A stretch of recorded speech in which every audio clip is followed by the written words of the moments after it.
27 years ago, at the height of the first Intifada in Israel, an IDF soldier named Gadi Rimon was shot outside of the town of Ramallah. The Arab gunman assumed he was dead and moved on. Shortly after, a young Israeli named Shlomo Bergman happened to be driving by and saw Gadi bleeding on the ground. He brought him into his car and sped off to the nearest Israeli hospital. As they wheeled him into the emergency room, the chief resident, Rafi Tekef, called for units of blood, summoned the trauma and surgical staff, and oversaw the procedure needed to save Gadi's life. Shlomo, realizing there was nothing more he could do, decided to go home. Gadi's parents arrived at the hospital minutes after Shlomo left.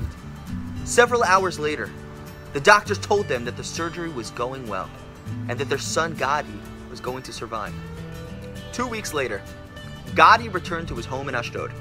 His mother, Tamar Rimon, desperately tried to find the boy who saved her son's life, but she had no way of identifying him. She made endless phone calls and hung up signs in the grocery store that they own, as well as in stores throughout Ashdod and neighboring villages. The Rimon family needed to thank Shlomo for saving their son. Almost a year after the incident, Shlomo's mother, Anat Bergman, was visiting friends in Ashdod and happened to stop by the Rimon's grocery store. At the checkout counter, she saw one of the posters and realized that this poster was describing her son. She walked over to Mrs. Rimon, who was working at the store, and asked her who put up the sign. When Mrs. Rimon said that it was her, Mrs. Bergman stared at her in disbelief. "I can't believe you are the mother of the soldier my son saved. Look at me! You don't remember me?" "I'm so sorry," Mrs. Rimon replied, "but I don't believe that I do. Have we met?" Mrs. Bergman said, 22 years ago, my husband and I were living here in Ashdod with our 2 children, and one day I came into your supermarket crying. I was pregnant at the time, and I was about to arrange with my doctor to end my pregnancy. I was crying because I did not really want to get an abortion, but felt that because of financial issues I was having, that I had to. You happened to overhear my conversation, and you and your husband sat down with me for hours. You did not tell me what to do, but were instead so encouraging and supportive. You gave me advice and guidance. You helped me figure out a financial plan.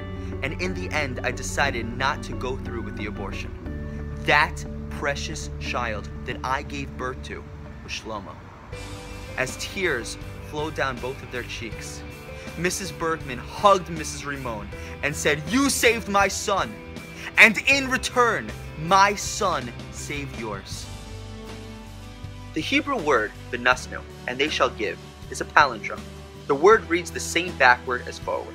The reason is because giving is cyclical. One who gives always receives in return. In the end, it will come back.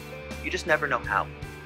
Tamar Rimon made the decision to help a complete stranger out of pure care and concern. She did not expect anything back. Yet, divine providence orchestrated that she would receive the greatest gift, the life of her son. Giving to others is one of the greatest privileges that we have in life, and our acts of kindness create ripple effects that impact the world in ways that we can never imagine.